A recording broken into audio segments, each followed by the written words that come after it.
They have decided, they were decided, వారు నిశ్చయించుకున్నారు, చేస్తే చేసిమే, పోతే పోతిమే. నా దేవుని ఎదుట తప్ప నేను ఎవరి ఎదుట కూడా సాగిలపడను. హల్లెలూయా. ఆ మాట ఇక్కడ ఉన్నది చూడండి. నెబుకద్నెజరు, ఇందును గురించి నీకు ప్రత్యుత్తరం ఇవ్వవలనన్న చింత మాకు లేదు. I don't care, we don't care. Hallelujah. విశ్వాస పరిస్థితి ఎదురైనప్పుడు అండి, బంధువులు ఎదురైనప్పుడు అండి, పైనున్న అధికారులు ఎదురైనప్పుడు, హల్లెలూయా, ఆలోచిస్తున్నారు నేను చెబుతున్నటువంటి మాటలు. Don't care. ఆ పరిస్థితి నీకు ఎదురైనప్పుడు నీ విశ్వాసమా, నీ దేవుణ్ణి వెంబడిస్తావా అనేటువంటి ప్రశ్న నీకు డైరెక్ట్ గా ఎదురైనప్పుడు, నీ ఉద్యోగము నిమిత్తమో, వ్యాపారము నిమిత్తమో, నీ కుటుంబము నిమిత్తమో, నీ జాతి నిమిత్తమో, కులము నిమిత్తమో, మతము నిమిత్తమో, సమాజంలో నీకున్నటువంటి విలువ నిమిత్తమో కాదు. కానీ గమనించండి, ఐ డోంట్ కేర్ చెప్పగలిగిన స్థితిలో మనం ఉండాలి. ఇంతకుముందు ఒకసారి నేను పంచుకున్నాను. ఇది నేపాల్ కొండ ప్రాంతములలో జరిగినటువంటి సంఘటన. పేర్లు గుర్తుకొచ్చింది కాబట్టి చెప్తున్నాను. పేర్లతో సహా ఒకసారి నేను చెప్పాను.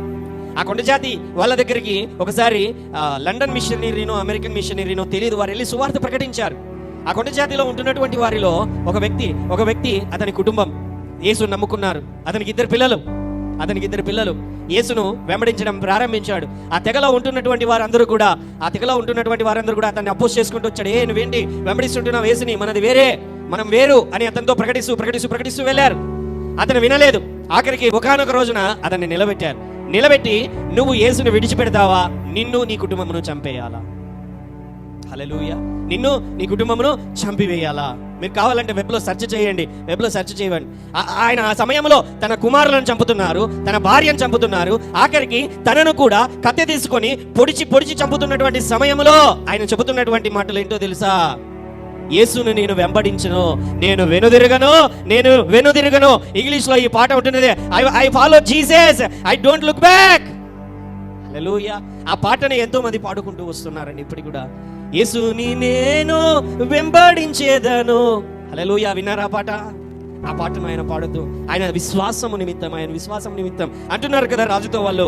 వి డోంట్ కేర్, నువ్వు ఏమన్నా తీసుకో, నువ్వు ఏ నిర్ణయం అన్నా తీసుకో నెబుకద్నెజరు, వి డోంట్ కేర్. ఎందుకంటే మేము సేవించుచున్న దేవుడే మండుచున్న వేడిమి గల ఈ అగ్నిగుండములో నుండి మమ్మను తప్పించి రక్షించుటకు సమర్థుడు, మరియు నీ వశమున పడకుండా ఆయన మమ్మను రక్షించును.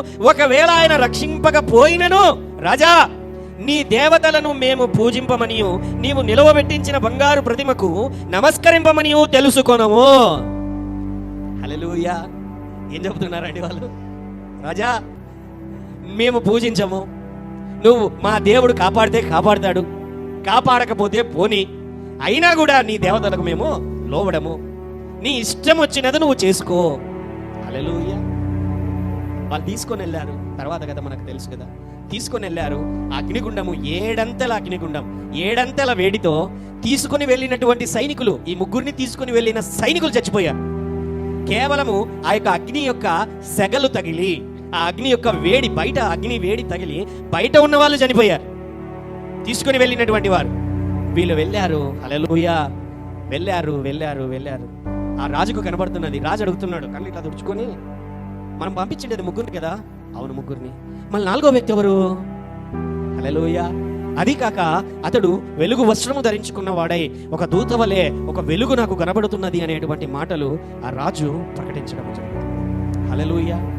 తర్వాత వాళ్ళు ఆ ముగ్గురు కూడా వారు బయటికి వస్తారు. రాజు హల్లెలూయా.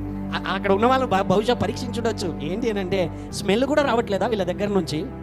మామూలు పొయ్యి దగ్గర లేకపోతే ఆ కట్టెల పొయ్యి దగ్గర ఉంటే మనిషి అక్కడ నుంచి ఒక 10 నిమిషాల తర్వాత బయటకు వస్తే ఎలాగుంటుందండి?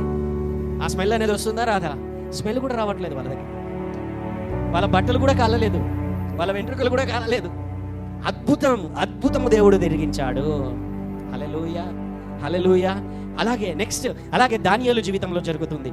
దానియేలు జీవితంలో ఈసారి రాజు కొంచెం ఆలోచించి, ఇంతకు ముందు జరిగింది కాబట్టి అతడు విగ్రహం నిలబెట్టాడు, ఈసారి నేను విగ్రహం నిలబెట్టాను, అయితే ప్రజలందరూ నా దగ్గరికే వచ్చి వాళ్ళ విన్నపాలు చేసుకోవాలి.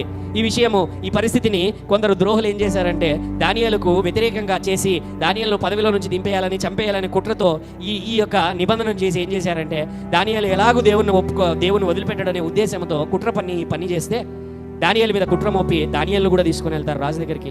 దానియేలా చేసావంటే అవునయ్యా చేశాను. ఎందుకు చేసావని అంటే నేను నా దేవుని తప్ప నేను ఎవరిని కూడా, అయ్యా నువ్వు నాకు ప్రియుడవు.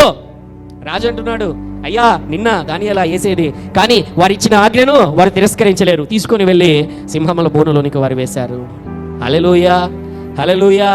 ఉదయం అవ్వగానే రాజే వెళ్తున్నాడు, దానియేలా నువ్వు పూజించే దేవుడు నిన్ను కాపాడా? హల్లెలూయా, హల్లెలూయా. బాగా కాపాడాడయ్యా.